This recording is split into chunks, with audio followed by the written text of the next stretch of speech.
Ah, agas na agas ako ah.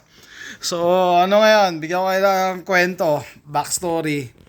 Today is Thursday, May 28, 2026. Kahapon, nung umuwi si Mrs., tumawag siya, sabi niya, yung Explorer, may diferensya. Nag, na hindi ko maano yung description pero sabi niya may naririnig siyang ingay tapos biglang nagsi-shift daw sa Primera. Nakatakot, so transmission problem. Buti nakarating siya sa bahay, so yan, nakapark sa harap. So kanina umaga pumunta ako sa AutoZone, bumili ako ng transmission fluid, transmission filter. So papalitan ko yung transmission fluid, ifa-flash natin. Pagka umayos, okay. Pag hindi, wala. Kailangan na ipagawa yung transmission. So, manamang $3,000 to $3,500 yan. So, ngayon, stuck ako dito sa bahay. Wala akong kotse. Ginamit niya yung Nissan ko. So, nagbabrowse ako online. And ready na ako bumili ng bumili ako ng magagamit. Gusto ko nga Camry Dami ko nang pinagpipila. Meron na ako ito, Accord. Ito naman ito, ang dami ko nang binabrowse. Ito, Camry pula. 88,000 miles, 2016. Yan yung ito rin, naka-schedule na ako na kitain to Ang ganda ng Ventura. Yeah, 223,000 miles. Basta may magamit lang. Eto, ready ko na rin tong puntahan Kaso nga wala akong kotse. And sa pagbabrowse ko, napadaan ako dito sa CarGuru, nakita ako to. 2015 Mazda CX-5 Grand Touring, tapos all-wheel drive. Okay? All-wheel drive. 60,000 miles lang. Ang baba ng mileage. So, what's the catch? Ano to? Rebuilt title to. Ibig sabihin na damage to, na aksidente. Tapos dineclare na to na total loss. Pero ang kagandahan nito nung ni-research ko, yung damage niya sa side lang. Side panel lang, sa pinto lang, tsaka hindi yan makita dito. At tsaka hindi makita Anyway, yan, may sunroof pa, leather, malinis pa yung likod. Yan, leather. Kasi ang damage nito yung pinto lang sa gilid Tsaka yung front fender. Kita ko na yung damage Hindi pumutok ang airbag. Malinis to. And ito lang ang damage dito. Dito lang ang damage yan. Pinalitan tong side na to. Anyway, so tumawag na ako. Ayan, sabi niya, 10,995 ang ang price niyan. Tapos sabi ko kung negotiable, pag cash daw negotiable. So tara, puntahan natin. I'm outside waiting for my Uber. Dala ko yung cash. Siyempre kaya magsasalta na ako ngayon. Ayoko magsalta habang nasa loob ng Uber, no? Tapos may dala akong scanner. Scan natin yung OBD2, OBDA. Okay, so yun na naman checkin natin. Tsaka siyempre yung alignment ng gulong, yung caster. Alam na natin yung caster tsaka camber So ako tiwala ako na hindi apektado yung caster alignment niya kasi fender lang tsaka door ang nandun sa damage, no? Hopefully walang aberya, makuha natin to, matawaran natin, tapos makuha natin bago umuwi si AJ. Time check, it's 12 noon. Uwi ni AJ alas 3. Sana makabalik ako. Magugulat si Mrs. pag uwi niya. Actually para sa kanya to siya gagamit nito Just so happen pula din. Naghanap ako ng puti at saka or silver. So, yan. Habang nakatenga to, dapat meron kaming ginagamit. I'm here. These are the cars. Okay. Yaris. Okay. Where is it? I think it's over there.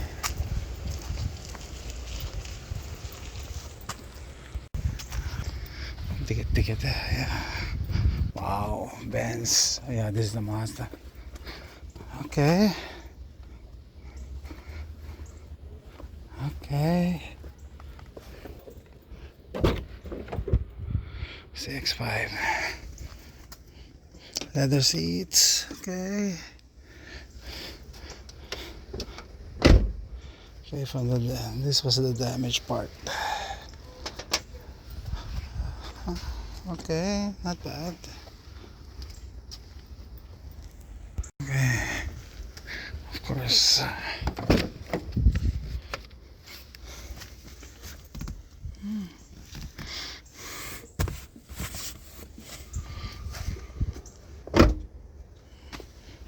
Too close, too close.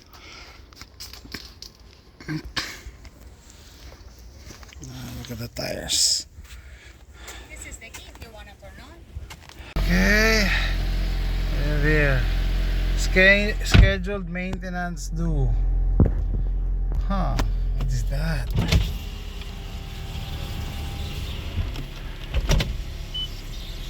Okay, what is that? Scheduled maintenance due. Okay. My scanner.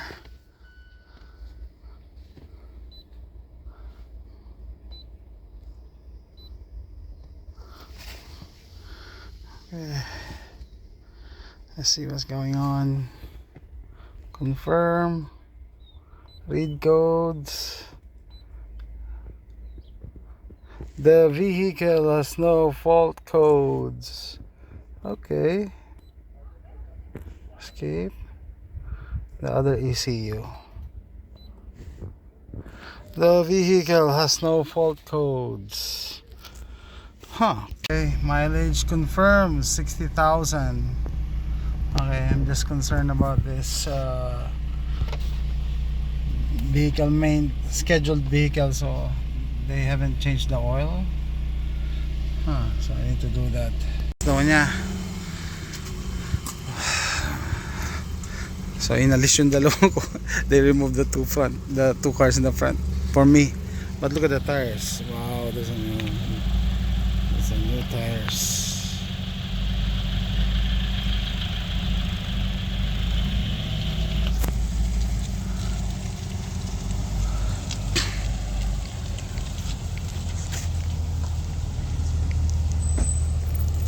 Plate.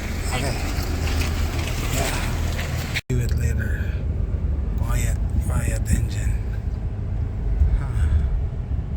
Oh, guys, we're done with the test drive. Okay, I'm done with the test drive. Yes. Any question? By run portion. Okay.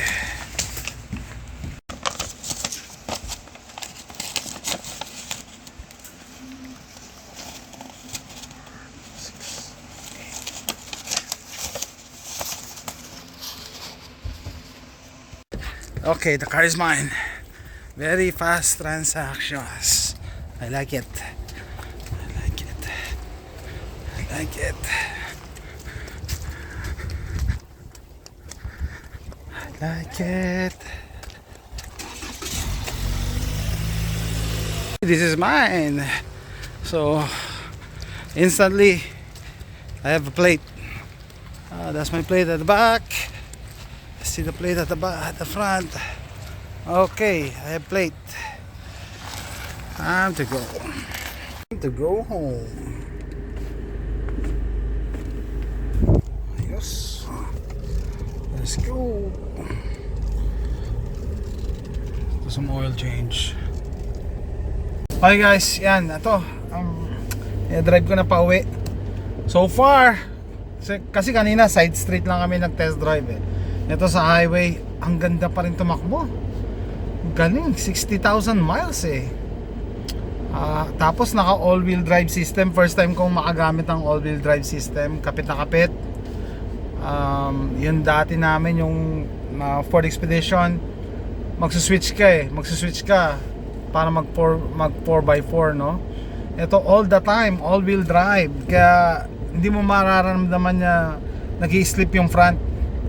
So yun nga, no? Pero dalawa pa lang nito, engine option, 2.0 tsaka 2.5. So eto 2.0, Akala ko nga 2.5 eh. Pero okay, 2.0. Matipid siya sa gas.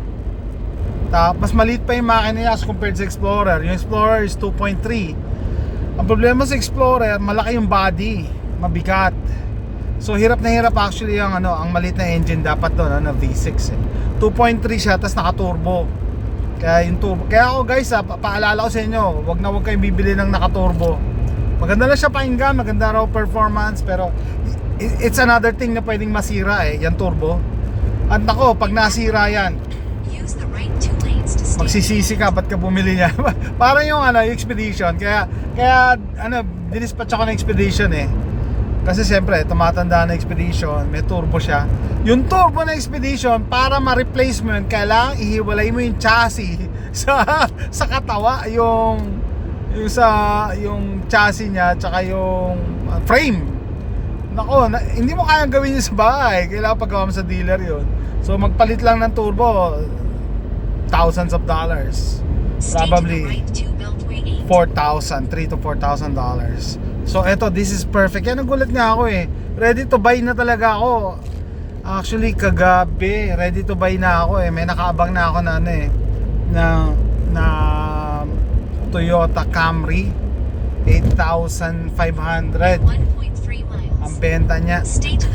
Kaso hindi ako nakapunta kahapon kasi sama ng ulan. Sabi ko okay, I'll go there tomorrow morning. Tapos ngayon, maganda yung panahon, mainit. Wala naman akong kotse, hindi ako makapunta.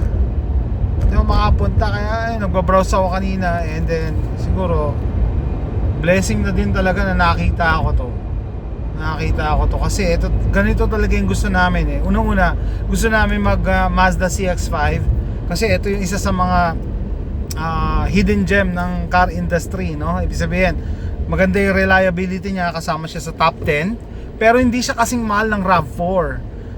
Maganda ang RAV4 kaso mataas masyado ang presyo ng RAV4 eh. Yan kasi yung number 1 yata sa sa small SUV. Inaabuso naman kasi nila, ultimo yung Toyota, overpriced yung mga dealer, no?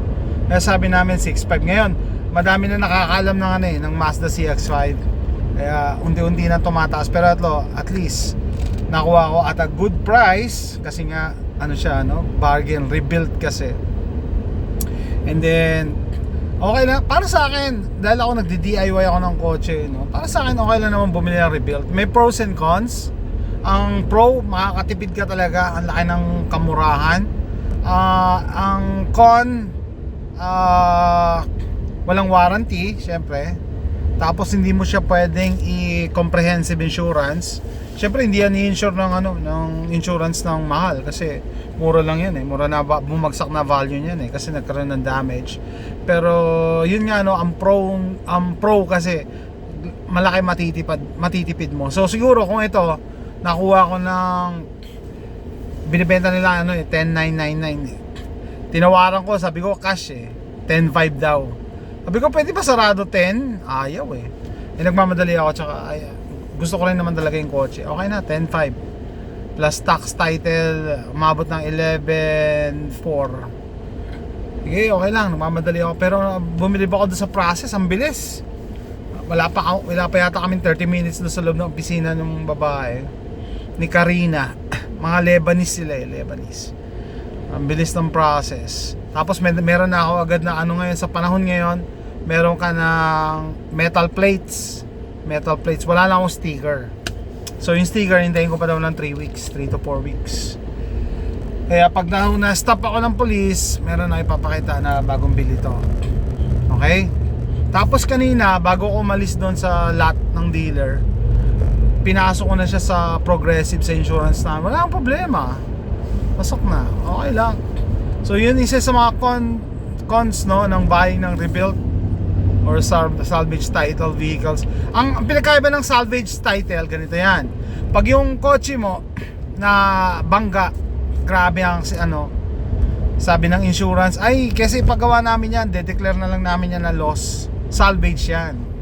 Ngayon, pag pinagawa nila ng manufacturer, ng dealer or whatever, pinaayos na, i-apply nila yan ng rebuilt title. So bago maging rebuilt title, i-inspectin yan i-inspectin kung maayos ba, kung safe ba yung gamitin. So, pwede na ibenta. Ganun lang rebuild. No? Ang salvage, yung sira-sira pa. Pag rebuild, inayos na, in-inspect na. Dati takot din ako sa sa mga ganyan eh. Pero, pag matagal ka na rin sa Amerika, tsaka nagdi-DIY ka naman. Kita nyo naman ako, nagdi-DIY ako ng kotse eh. Kung ako kaya ko i-repair yung Nissan na nabangga yung likod, mas sila kaya nilang gawin to kasi meron silang puller. Meron silang machine talaga nagpupull. At saka nakita ko yung yung bago inayos to eh. Itong door at saka yung front fender lang ang damage. Tatanga ako eh. Binitiwan na ng insurance. Siguro dahil 2015. No, pero I'm sure kung 2015 to, malamang nagkaroon ng bidding war. Yung mga dealer, mga bibenta ng used car. Nagbibid yan ng mga sirang kotse. Siyempre, if I have to guess, nakuha nila to ng $5,000. 5,000. Dahil siyempre pag nagbid ka patakasan eh. Nakuha nila to ng 5,000 kaya hindi niya maibaba sa 10,500. Siyempre pagka kailangan nilang kumita. Huwag nyo naman sagarin. Kaya kanina binibiro ko nung asawa, nung kasama ko nag-test drive. Sabi ko, sabi niya, kung if I'm a Filipino, sabi ko, yeah, I'm a Filipino. Sabi ko, now you know that I'm a Filipino, you know that I don't pay full price. So, sabi ko sa kanya, tawa siya. So, are you gonna give me a good deal? Sabi niya. Sabi niya sa akin, what's a good deal? 5,000? No, that's too much. Niloko niya ako eh. So, ayun. 10,500, I think okay na din yun. Kasi mahirap din mag-ayos ng kotse. Mahirap din mag-ayos sa kotse ah. So, 5,000 bili nila, 10,500. Kasi nakita ko ganun eh. Yung isang Camry na tinitignan ko, binibenta ng 8,900 pero nabili nila sa auction ng 4,900. Konti na lang tutubuin nila, 4,000. So hindi na kung magpapatawad nga 200 lang eh. Gustong ibawas eh. Eto, I'm happy so far. I'm happy. Mamaya titingnan natin yung reaction ni Mrs. pag binigay natin to sa kanya. In the highway and looks like it is aligned. Steering wheel cover, oil filter 6607 and 0W20. Now we need air freshener. New car smell. Where is it? To clean everything and to recondition the leather. Diyan ka. Usog ko pa eh. Kasya ba? Ano? Halika, tingnan mo. Naisip ko, ginamit yung Sentra. My wife used my car. Papasa na sa'yo. Red ulit? Hoy, wala eh. Gusto ko sana nga white eh. Parang iba yung kulay nito. Nabangga na ba ito? Malamang eh. Hindi, pero dito ang bangga yan eh. Hindi dyan. Nagfe-fade yan siguro. Look, dito ka sa front. Look. The dealer said the tires alone are 400 each. Michelin yan. There's a Michelin. Mahal yan. It's expensive. Yeah. Kami sa labas nire-refurbish namin yung Mazda CX-5, nililinis namin. Okay? First time kong buksan yung engine bay, natawa yung misis ko eh. Kasi napawaw ako eh. Sabi niya, hindi mo tinignan yan yung binili mo? Yeah, hindi ko tinignan. Mamadali ako eh. Pero yan, nilinis nila yan, no? Yeah, presentable. And I think nag-replace sila ng mga parts eh. Ito, bago to. Ito, bago to malamang. At saka ito, bago to. Okay? Yung battery, 3 years old.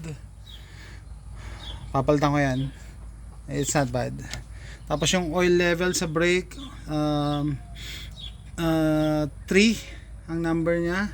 .3. Okay lang din yung na-maintain. Tapos yung air filter nito madumi na, kailangan ng palitan. So, on the top, walang problema. Sa ilalim, madaming superficial rust. So, meaning, natenga to. Natenga ng matagal. Which I think is a good thing. Kaya ang baba ng mileage. 60,000 miles.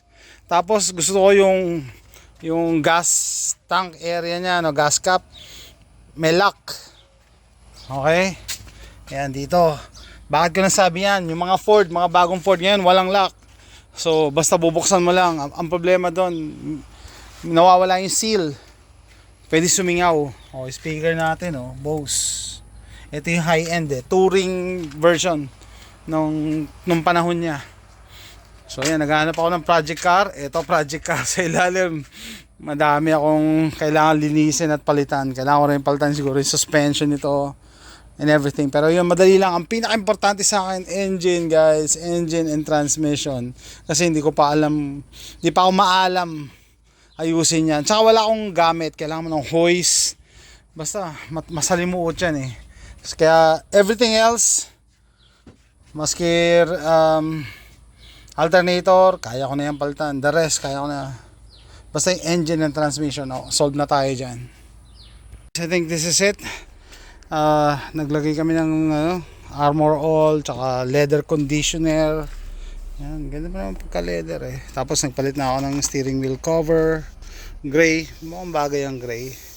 Tapos nilinis na din. Okay, tapos tinanggal ko na rin yung scheduled maintenance. Naku, napaka-tricky. Shoutout sa mga Mazda owners. Hindi siya intuitive. Ang hirap hanapin ng settings. Yan, likod. Kita niyo, maganda pa yung leather. So, nakalimutan ko bibili kaming matting. Sabihin niya hindi namin gusto yung ganyan kasi pag nabasa, putik. Naku, dudumi agad yan. Dapat yung parang parang WeatherTech Parang, mahal yung WeatherTech eh. So, ayan guys. Nirefurbish na namin yung loob. In terms of makina, nag-change oil na ako. And then nakita ko na yung mga dapat ko pang palitan. Gusto kong palitan yung battery. Mura lang naman yan. And gusto kong palitan yung starter. Gusto ko yung pag-click mo, talagang start agad eh. No? Tsaka air filter pala. And then sa ilalim, babrushing ko yung mga superficial rust. Tapos i-undercoat ko. Daming gagawin, pero it's a project. Guys, ito yung project. Naghanap ako ng project car. Ito na, project. Daming pwedeng gawin. Pinag-iisipan ko pa kung lalagyan ko ng roof rack, pero siguro wag na. Kasi may sunroof eh. Ganda na siya ngayon. Total sabi nga na misis, 3 na lang kami. Si AJ na lang sumasama eh. Si JM, may sarili ng kotse. Yun, Toyota Corolla na hatchback. Hindi ko pa nare-review yan. So, guys, ito sitwasyon namin. 4 na kotse, 3 lang ang driver. So, backup car lang namin to habang inaayos to. Pag inayos yan, meron kaming magagamit ni misis pag may sira naman yung kotse ko. Ito naman. And until mag 16 si AJ 2 years from now, then sa kanya na to. And siguro kami kailangan na magpalit din, mag-upgrade. And matagal na, sabi ni miss, matagal na rin pala kaming hindi bumibili ng kotse. Last kami bumili ng kotse 8 years ago, 2018. I think okay na to. As a project car, backup car, hindi pa naman to totally yung transmission lang eh. And kung ipaayos yung transmission is like 3,000. Maganda na rin ang takbo. So, ayan. It just so happen, pares red. Na-disappoint lang si Mrs. sa red. Kala daw niya purple. Kasi purple paborito ko eh. Sabi ko hindi. Pagka bibili ka ng used, mahirap maghanap ng color. Gusto ko nga sana silver eh. O kaya white. Meron ako nakita. Meron silang Mazda CX-5 2014. Mas mababa dito. White. Mas mura din. 9,000 lang. Ito 11,000 eh. 10,999 to eh. Kaso 129,000 yung 2014. Ayoko. Habol ko talaga dito yung 60,000 miles na na tinakbo niya. O natatakbo pa lang. So yeah, disconnect ko rin yung battery para ma-refresh or ma-zero yung mga iba pang nag-iilaw dyan. Hopefully hindi kami bigyan ng problema, pero Mazda kasama to sa top 10 reliable cars. Okay? So that's it. Tatapusin ko na yung vlog na to. See you next time. Bye.